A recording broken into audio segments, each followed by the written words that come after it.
So what have we known? And we should ask this question of Mevlana Rumi or of Sheikh Muhyiddin Ibn Arabi and other great saints in our tradition and other great illuminated beings in other traditions. But what can we say we know and we have perceived and understood ourselves? So I'm just going to share with you a few of the things that have occurred to me. Because my interest for a long time has been what I'll call practical spirituality, practical dervishhood. You know, our work is how do we get this done ourselves? We're human beings. We're trying to effectively convey, transmit, and create circumstances in which human beings can be transformed and or be transformed. And so the conclusions that I came to here are simple things, humble truths. Spiritual intelligence tells us where to look for happiness and well-being. You know, it's a humble truth. But we know that in the past, human beings, including us, may have sought happiness in achieving status, power, wealth, or physical pleasure. But with our spiritual maturity, we begin to perhaps realize that things like personal integrity, serving a higher purpose, or coming to know a peace beyond circumstances is the way to happiness and well-being. And this is a kind of spiritual knowing. Second, spiritual intelligence reveals to us how ego distorts reality. Now, one of my dear sisters, and I'll embarrass her by mentioning her, but not her name. We spoke the other day, and she said, "Kabir, I realized today that I live my whole life in a state of terror. I'm terrified at all the things I have to do and all the things that are, I'm responsible for." And I said, "Wonderful, that's really wonderful, because, darling, 3 years ago you couldn't have even seen this." So with spiritual maturity, with spiritual development, with the development of self-awareness, we begin to see how ego distorts and the way ego enters our lives and what its effect is on us. Spiritual intelligence operates on higher planes of awareness than reason or emotional intelligence. This truth is essential to deconstructing our egoism. Ego cannot deconstruct ego. The false self cannot do much about the false self. The problem is solved at another level. And our spiritual development, particularly the development of the spiritual capacities that are developed if we take this spiritual approach within Islam, and not just the approach of concern over external matters, forms, etc., but through the development of taqwa, mindfulness of God, through the development of zhikr Allah, remembrance of God, through the development of iman, faith and trust, security in relationship to the unseen, we begin to develop a meta-consciousness, a meta-awareness that can truly observe this thing. It's almost like a dog on a leash. It's our nafs. Just notice what that dog is up to, what it wants, and where it's pulling you. But we can't do that if we are the dog. So, spiritual intelligence operates and guides us towards higher planes of awareness. Spiritual intelligence reveals to us the true cognitive value of love. In other words, that we cannot truly know adequately and accurately and deeply, we cannot know another without a degree of love. We cannot know any discipline without loving it.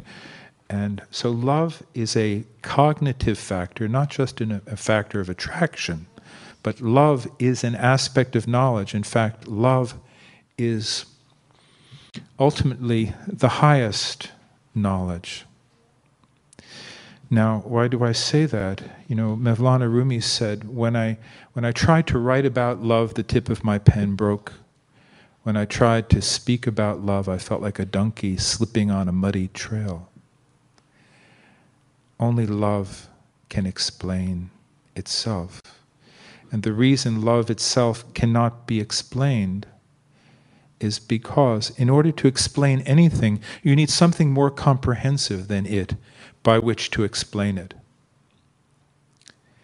And if there's nothing more comprehensive than love, if love is our origin, if love is the creative power that brought us into existence, if love is our ultimate destination, then love is the final explanation of everything, and not something to be explained. And yet, from these great awliya, from Mevlana, from Sheikh Muhyiddin, etc., we have a great and profound knowledge of love, and it is the most important knowledge. And what we mean by spiritual intelligence is the intelligence of love. So when we call this weekend spiritual intelligence and the awakening of love, these two aspects are intimately related. Spiritual intelligence reveals to us the reality and the truth of faith. Faith, so well explained in the previous talk we had, related to the concept of security, not belief.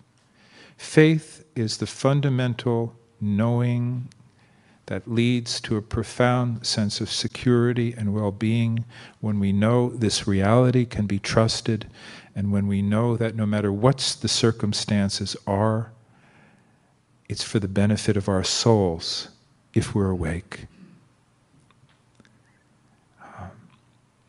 That takes away fear, that takes away anxiety, that transforms our whole being in the world. So spiritual intelligence is related to the reality and the truth of faith. Spiritual intelligence increases our capacity for relationship. Now, this path, this deen of Islam, this path of tasawwuf, Sufism and irfan, is a profoundly relational spirituality. It's not for hermits, it's not for solitaries, because we realize that we reach our ultimate development, our highest human development, in synergy with other human beings. Because the human self is not the ultimate unit of reality. We recognize this field of oneness of which we are a part of, and that gets pretty mystical. And I'm not going to give lip service to it, but it is something we can experience when we catch a glimpse of ourselves in another, when we catch a glimpse of the unity and the way everything works together through this profound grace and this generosity of the universe and this beauty of the universe. In spiritual intelligence, with the human being who can be in this moment free of egoism, from all the reactivity of egoism, from all the selfish distortions of egoism, from all the projections of egoism. The human being who can just be, can be with another, and in that being with another is in a state of communion. And when two are present like that, there's always the third, which is Allah. And this transforms everything. This transforms the nature of our relationships, both in friendship, in marriage, in community, and ultimately with all of humanity.